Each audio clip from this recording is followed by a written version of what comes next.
the majority of the people in the world, 99% of them live in slavery today. So in 1863, via the Emancipation Proclamation, and I challenge you to go look in a law dictionary and look up the definition of emancipation and proclamation, and you will see that a proclamation is not a law. A proclamation is a public announcement by elected officials. It is not a law. So the Emancipation Proclamation of 1863 did not set any slaves free. What it did was standardize slavery, the United States being the model for the standardization of slavery, that all of the other nations around the world, as they reduced their people from their sovereign capacity and forced them to join nation states, then they were able to issue statute, codes, ordinances, resolutions on them. And a statute, as in a state statute of the Commonwealth of Pennsylvania, is not a law. It is corporate policy of the corporation that calls itself the Commonwealth of Pennsylvania Incorporated. All right? Now, a code is not a law. The United States codes, the code of the laws of the United States of America that are used in federal court and the Supreme Court, are not law. They are what they say they are. They are codes, ordinances. In 1941, a small African-American community thrived in the shadow of the Pentagon in Arlington. It was known as Queen City. Its existence would end in 1942 when it was demolished to make room for the Pentagon's transportation corridor. But more than 80 years later, the story of this special community lives on. We weren't that many, maybe probably not even 100 years out of slavery when this neighborhood first began to grow. Queen City in 1940 was home to just over 900 people, and those who lived there were proud of the community they created. This was another neighborhood. People were trying to live the American dream, but they had their own barbershops, stores, church. And during a time of Jim Crow, it was home to Arlington's first all-black fire station.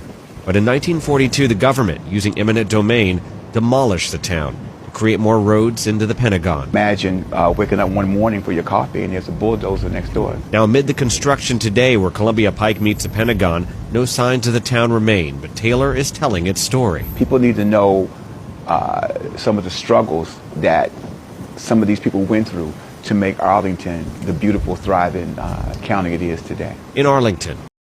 There are many white people who mean right and in heart want to do right, but there are so few. If 10,000 rattlesnakes was coming down that aisle now, and I had a door here I could shut, and in that 10,000, 1,000 meant right. 1,000 rattlesnakes didn't want to bite me. I knew they were good. Should I let all these rattlesnakes come down, hoping that 1,000 get together and form a shield? Or should I just close the door and stay safe? I think that you understand? The Viet Cong are not all bad, but America's still dropping bombs. In Hiroshima, the Japan wasn't bad, but she still dropped the bomb. In Korea, they weren't bad, but they still dropped the bomb. So now I'm going to forget the 400 years of lynching and killing and raping and depriving my people of freedom, justice, and equality. The first fired, last hired, the lowest of low, last respected. And I'm going to look at 2 or 3 white people who are trying to do right and don't see the other million trying to kill me. I'm not that big of a fool. Since there's so many of y'all on here talking about go back to Africa, you should go, blah, blah, blah, I decided to ask ChatGPT, Chat, what would happen if all black Americans left the U.S. and returned to Africa? And one thing ChatGPT do not do is lie, baby. So this is what ChatGPT said. This is food for thought for everybody who's saying go back to Africa. So first, black Americans make up 14% of the U.S. population and contribute significantly to healthcare, education, sports, entertainment, government. And a sudden departure would create significant labor shortages. That's 1. 2, black Americans contribute over $1.7 trillion annually to the U.S. economy. A departure like that would create a sudden loss of economic power. 3, black-owned businesses which employ millions of Americans would shut down or relocate, shifting the wealth to whatever country all of us went to. Number 4. Now this one gonna really piss you off. This one gonna piss you off. Loss of cultural influence.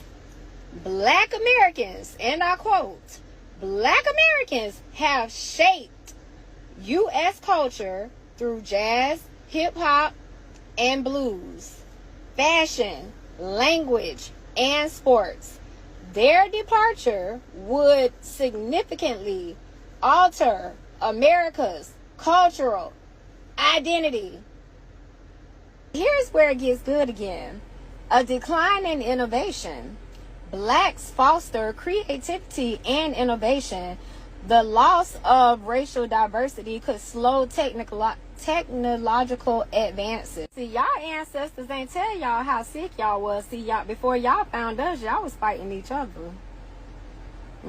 See, ain't nobody passed that information on to y'all. Y'all don't know about all that. See, our people passed information on. Y'all people didn't. Y'all wanted to be lost in translation, but we know. We know. We know. Living a dream.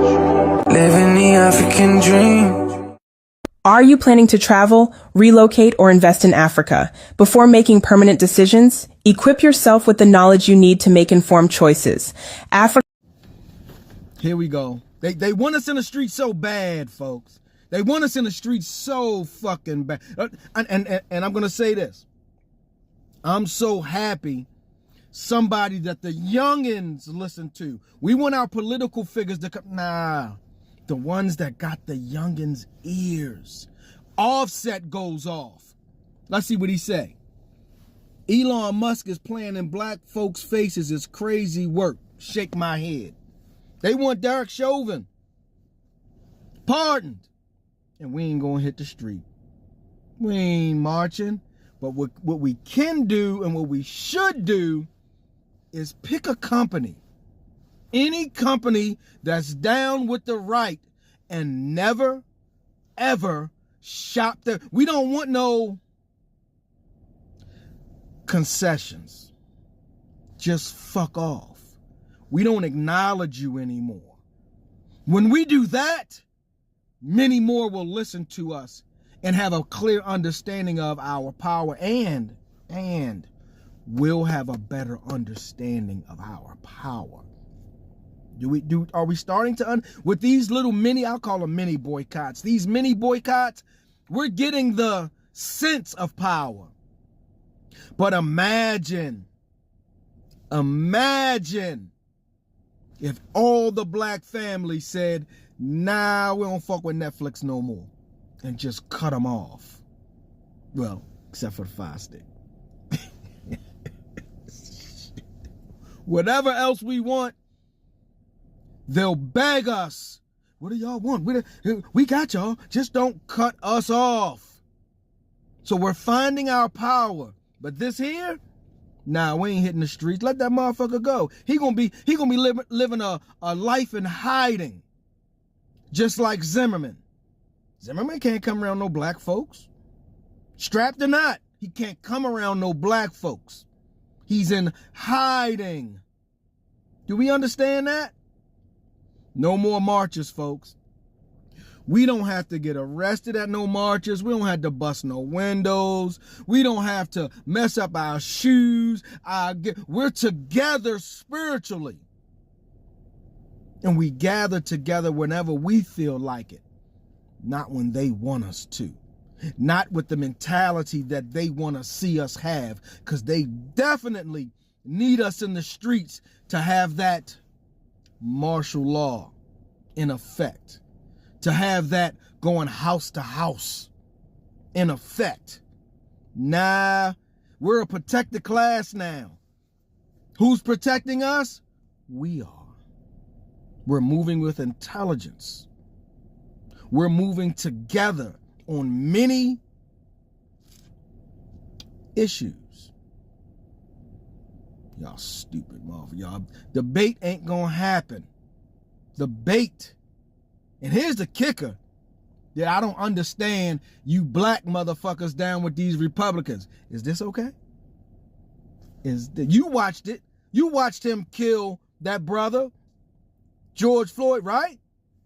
Is it okay to let that motherfucker loose? And this is the question. Why would they let him loose? They watched the tape too. Why in the fuck would they let him loose? Or even have the mentality to think about letting specifically him loose? That's the bait for us to flip out. We finished flipping out over y'all evil motherfuckers. Y'all can do whatever the fuck y'all want to do, but put your hands on us. Because we control everything concerning us. Yeah.